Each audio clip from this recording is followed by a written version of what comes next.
Good morning students. हम पिछली class में बात कर रहे थे केंद्रिका के बारे में। तो केंद्रिका के भाग जो संरचना की बात कर रहे थे, तो संरचना में अपन ने केंद्रिका झिल्ली की बात की। केंद्रक झिल्ली जो है, उसके बाद में हमने केंद्रक झिल्ली के बाद में जो केंद्रिका थी उसके बारे में बात करेंगे। दूसरा पोर्शन जो है उसका केंद्रिका, न्यूक्लियोलस। केंद्रिका की बात करते हैं तो केंद्रिका की खोज जो है सबसे पहले जो वैज्ञानिक जो है उसने की वो था फोंटाना।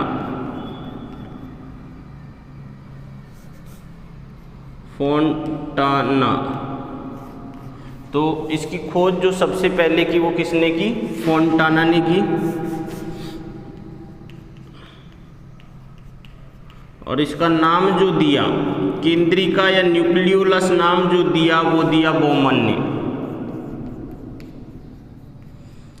तो खोज का श्रेय जो जाता है वो जाता है फोंटाना को, और नाम जो दिया इसका ये किसने दिया? बोमन ने। तो अगर अपन देखते हैं कहाँ पाई जाती है कोशिका में, तो ये केंद्रक द्रव्य में किनारे की तरफ मध्य में, केंद्रक द्रव्य में किनारे की तरफ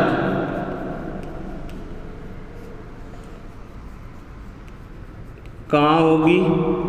मध्य में गोलाकार किस रूप में पाई जाएगी? ये गोलाकार संरचना के रूप में गहरे रंग की एक, दो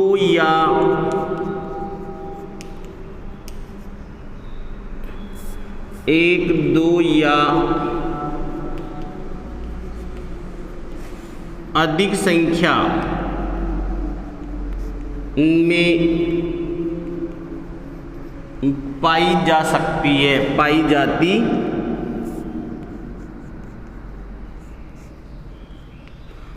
जाती है जिसे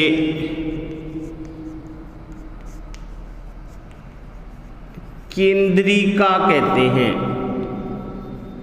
तो जो केंद्रक द्रव्य जो होगा, उस केंद्रक द्रव्य में एक तरफ जो केंद्रक होता है, उस केंद्रक में एक तरफ मध्य भाग जो है उसमें अर्थात ये परिधि की तरफ पाई जाएगी केंद्रक द्रव्य में, और गोलाकार संरचना के रूप में, अर्थात ये जो छोटे छोटे तंतुओं के द्वारा निर्मित संरचना के रूप में पाई जाती है। अगर अपन आगे और बात करते हैं तो केंद्रिका जो है सामान्यतः अगुणित कोशिका जो होती है,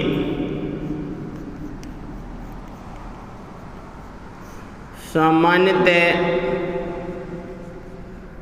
अगुणित कोशिका, जिसमें गुणसूत्रों की संख्या क्या होगी? अगुणित होती है। अगुणित कोशिका में एक केंद्रिका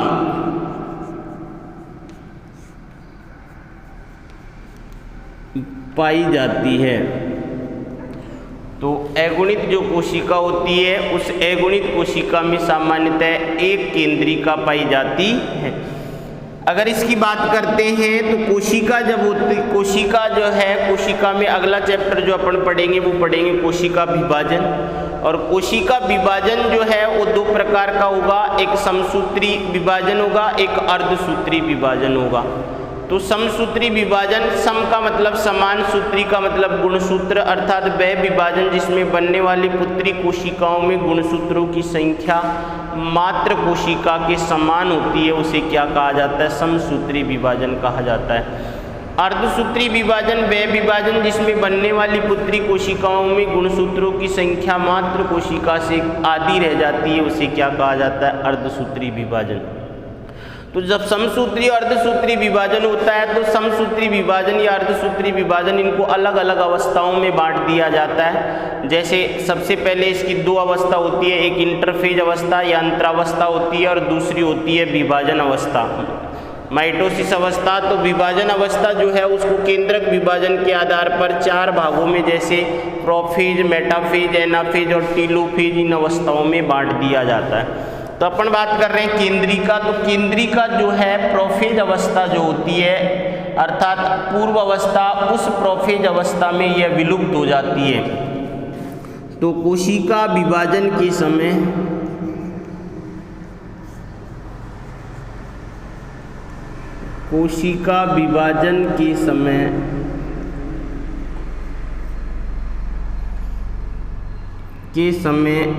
केंद्रिका, कोशिका विभाजन के समय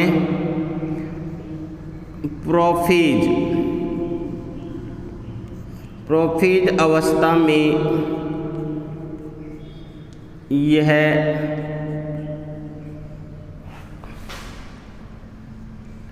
विलुप्त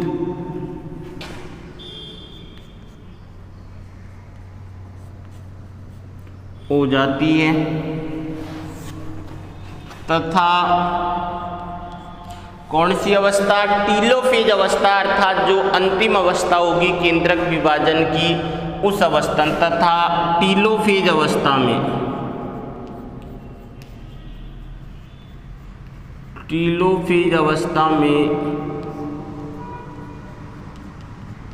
यह पुनः प्रकट हो जाती है। क्या हो जाएगी? ये पुनः प्रकट हो जाती है। तो जब कोशिका विभाजन होगा, कोशिका विभाजन की प्रोफेज अवस्था जो होती है, उस प्रोफेज अवस्था में इसका विलोपन हो जाता है तथा टीलोफेज अवस्था में ये पुनः प्रकट हो जाती है। अगर एक और बात कहें, अर्थात अगर जो अंतरावस्था या इंटरफेज जो है, तो यह है संपूर्ण अंतरावस्था में, संपूर्ण अंतरावस्था में या इंटरफेज अवस्था में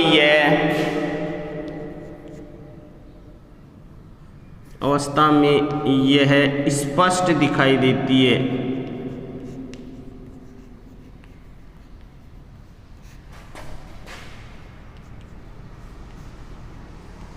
तो संपूर्ण अंतरावस्था है, उस संपूर्ण अंतरावस्था में जो केंद्रिका है, वो केंद्रिका क्या दिखाई देगी? स्पष्ट दिखाई देगी।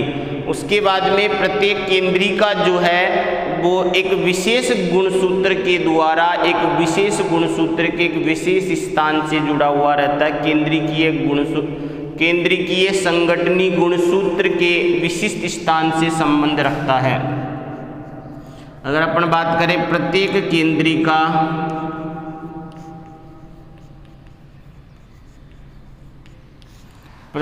केंद्रिका एक विशेष गुणसूत्र, एक विशेष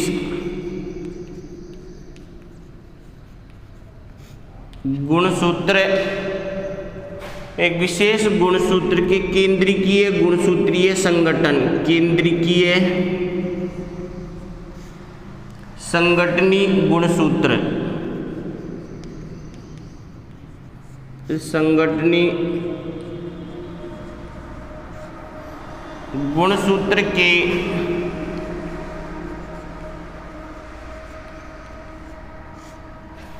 विशिष्ट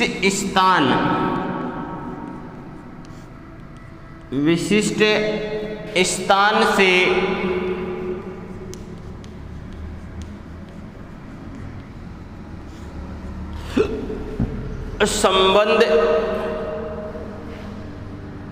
संबंध रखता है। कौन? केंद्रिका रखती है या रखता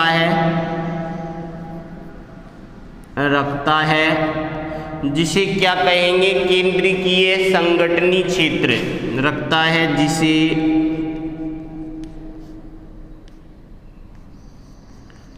केंद्रिकीय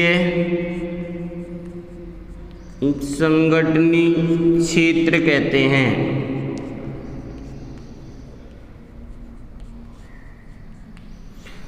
तो जिसे क्या कहेंगे, अर्थात जो केंद्रिका जो है एक विशेष गुणसूत्र के विशेष स्थान से जुड़ा हुआ रहता है, उसी स्थान को क्या कहा जाता है, केंद्रिकीय संगठनीय क्षेत्र कहा जाता है। तो उस स्थान को क्या कहा जाता है, केंद्रिकीय संगठनीय क्षेत्र कहा जाता है। केंद्रिका की खोज न्यूक्लियोलस जो है उसकी खोज किसने की, फोंटाना ने। नाम जो दिया न्यूक्लियोलस वो किसने दिया, बॉमन ने। केंद्रक द्रव्य में किनारे की तरफ ये जो पाई जाती है, अगर अपन बात करते हैं यहाँ पर ये केंद्रक है, ये इसकी केंद्रक झिल्ली हो जाएगी।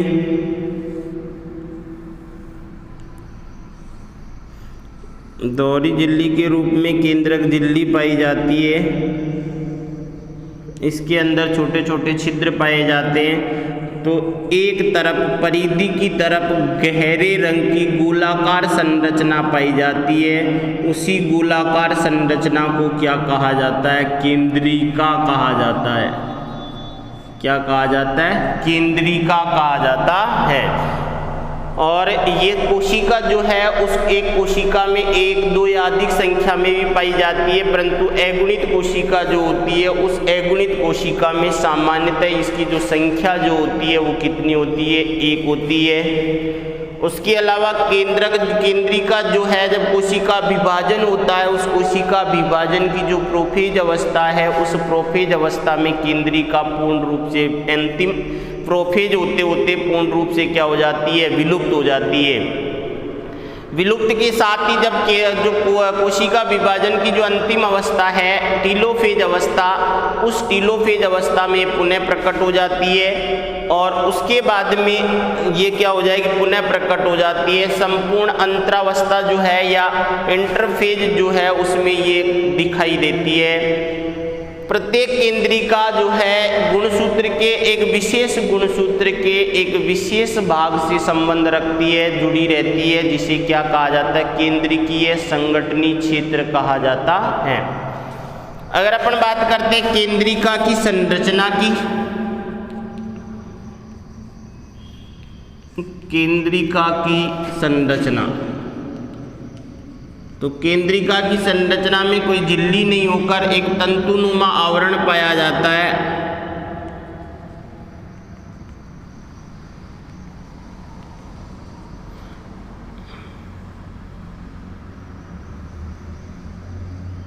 इस तरीके से ये तंतुओं के द्वारा बने होते हैं, ये कोई झिल्ली नहीं है। इनको परिधीय तंतु कहा जाता है।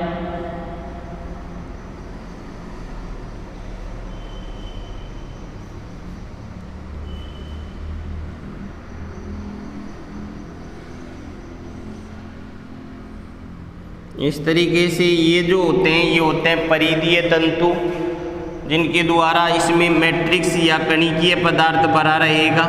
और अंदर की तरफ भी क्या पाए जाएंगे, तंतु पाए जाते हैं। तो ये जो बाहरी तंतु जो होते हैं इन्हें कहा जाता है परिकेंद्रिकीय क्रोमेटिन। तो बाहर जो होते हैं ये कहलाते हैं परिकेंद्रिकीय क्रोमेटिन पदार्थ। ये होंगे परिकेंद्रिकीय क्रोमेटिन पदार्थ। और जो अंदर जो तंतु पाए जाएंगे ये तंतु कहलाएंगे अंतःकेंद्रिकीय क्रोमेटिन पदार्थ। अंतःकेंद्रिकीय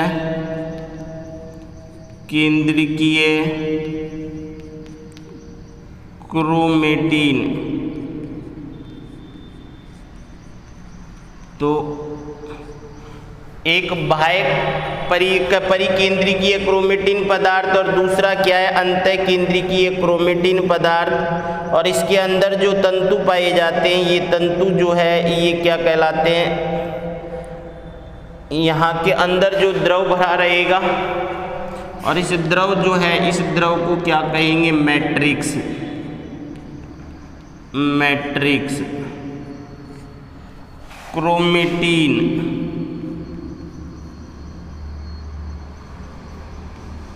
ये क्रोमेटिन पदार्थ हो गया। तो मैट्रिक्स भरा रहेगा, इसमें छोटे छोटे कण पाए जाते हैं, ये कण हैं। तो इस तरीके से ये और यहाँ पर तंतु भी पाए जाते हैं। मैट्रिक्स के अंदर विक्रिय अवस्था में क्या पाए जाते हैं, तो तंतु पाए जाते हैं। ये क्रोमेटिन पदार्थ के अलावा जो है इसमें और भी तंतु पाए जाते हैं। तो केंद्रिका की संरचना की बात करेंगे। यहाँ पर केंद्रिका की संरचना में 4 भाग हो गए, एक तंतुक क्षेत्र या फिलामेंट, और दूसरा दानेदार क्षेत्र, तीसरा अक्रिस्टलीय क्षेत्र, और चौथा होता है केंद्रिकीय क्रोमेटिन पदार्थ। पहला भाग हो जाएगा तंतुक क्षेत्र। दूसरे भाग की मैं बात करता हूँ, तो दूसरा भाग जो है ये कहलाएगा दानेदार क्षेत्र,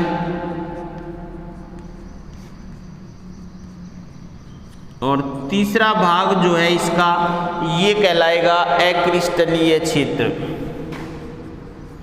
अक्रिस्टलीय क्षेत्र, और चौथा भाग कहलाएगा क्रोमेटिन क्षेत्र। चौथा भाग जो है ये कहलाएगा केंद्रिकीय क्रोमेटिन, केंद्रिकीय क्रोमेटिन। तो ये 4 भाग होते हैं किसके, केंद्रिका की संरचना में। एक तंतुक क्षेत्र होता है, एक दानेदार क्षेत्र होता है, एक अक्रिस्टलीय क्षेत्र होता है, और एक केंद्रिकीय क्रोमेटिन क्षेत्र होता है। तो जो तंतुक क्षेत्र होता है इसको कहा जाता है न्यूक्लियोनीमा। इसे क्या कहा जाता है, इसे न्यूक्लियोनीमा बी कहा जाता है। तो ये क्षेत्र जो होता है ये क्या कहलाता है, न्यूक्लियोनीमा क्षेत्र कहलाता है। तथा दानेदार क्षेत्र की अगर अपन बात करते हैं तो दानेदार क्षेत्र जो है ये कहलाएगा प्रार्स ग्रेन्युलोसा, प्रार्स ग्रेन्युलोसा। तो ये भाग क्या कहलाएगा, पार्स ग्रेन्युलोसा कहलाएगा। और अक्रिस्टलीय क्षेत्र जो है ये कहलाएगा पार्स एमोर्फा, पार्स एमोर्फा बी कहते हैं, इसे भी बी कहते हैं। तो तंतुक क्षेत्र जो है इसको दूसरे नाम जो है उसको किसके नाम से जाना जाता है, न्यूक्लियोनीमा के नाम से जाना जाता है। और ये न्यूक्लियोनीमा जो होते हैं ये क्या, राइबो न्यूक्लियो प्रोटीन के तंतु होते हैं। ये तंतुक क्षेत्र या तंतु जो है ये किसके बने होते हैं, ये राइबो न्यूक्लियो प्रोटीन, राइबोन्यूक्लियो प्रोटीन के तंतु होते हैं। और ये राइबोन्यूक्लियो प्रोटीन के तंतु राइबोसोम के निर्माण में मदद करते हैं या राइबोसोम का निर्माण करते हैं। तो ये राइबोन्यूक्लियो प्रोटीन के बने होते हैं और ये राइबोसोम के निर्माण करते हैं। तो इनका काम क्या रहेगा, जो राइबोसोम जो होता है, क्योंकि राइबोसोम किसके बने होंगे, राइबोसोम राइबोन्यूक्लियो प्रोटीन और आरएनए जो होता है उसके बने होते हैं। तो दानेदार क्षेत्र की बात करते हैं, यहाँ पर पार्स ग्रेन्युलोसा भी कहा जाता है। और केंद्रिका का जो परिधीय भाग होता है, ये दानेदार क्षेत्र जो है ये क्या, कौन सा भाग बनाएगा, केंद्रिका का परिधीय क्षेत्र बनाता है। और इसी परिधीय क्षेत्र जो है ये किसका बना रहेगा, प्रोटीन प्लस आरएनए का बना होता है। अपन इस क्षेत्र की बात करते हैं तो ये है केंद्रिका का परिधीय भाग बनाता है, भाग बनाता है। तथा ये किसका बना रहेगा, आरएनए तथा प्रोटीन का बना होता है। तो ये किसका बना रहेगा Rn। तो 4 भाग होते हैं केंद्रिका की संरचना में। तंतुक क्षेत्र केंद्रिका में कोई झिल्ली नहीं पाई जाती है। ये जो आवरण हमको दिख रहा है ये तंतु का आवरण है, अर्थात तंतुओं के द्वारा बना हुआ होता है। इसमें तंतु जो है परिकेंद्रिकीय क्रोमेटिन पदार्थ और एक अंतःकेंद्रिकीय क्रोमेटिन पदार्थ पाए जाते हैं। उसके अलावा इसके अंदर द्रव पाया जाता है जिसे क्रोमेटिन मैट्रिक्स कहा जाता है। उसके यहाँ पर जो केंद्रिकीय क्रोमेटिन पदार्थ जो है किसके अंदर, जो केंद्रिकीय क्रोमेटिन पदार्थ होगा केंद्रिका के अंदर, तो ये केंद्रिका की सतह पर एवं भीतर पाए जाते हैं। क्या पाए जाते हैं? केंद्रिकीय क्रोमेटिन पदार्थ ये केंद्रिका की सतह और भीतर दोनों जगह पाए जाते हैं। क्रोमेटिन पदार्थ अगर केंद्रिका की बात करते हैं तो केंद्रिका बनी किस किस से होती है? केंद्रिका 85% प्रोटीन, 10% RNA, 5% DNA होता है। तो केंद्रिका जो होती है केंद्रिका में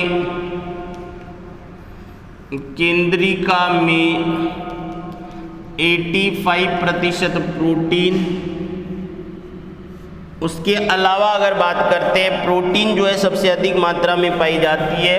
10% जो है इसमें क्या पाया जाता है? RNA, और 5% जो होता है वो होता है DNA। तो इन 3 भागों से कौन बनी होती है? केंद्रिका बनी होती है। अगर केंद्रिका के कार्य की बात करते हैं तो कार्य जो है इसका मुख्य काम जो होता है राइबोसोम जो है उस राइबोसोम की उप इकाइयों का निर्माण करना होता है। तो केंद्रिका के कार्य की बात करते हैं तो इसका मुख्य कार्य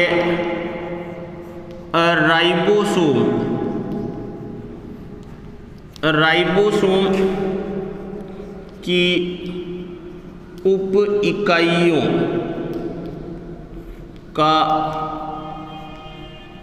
का निर्माण करना है।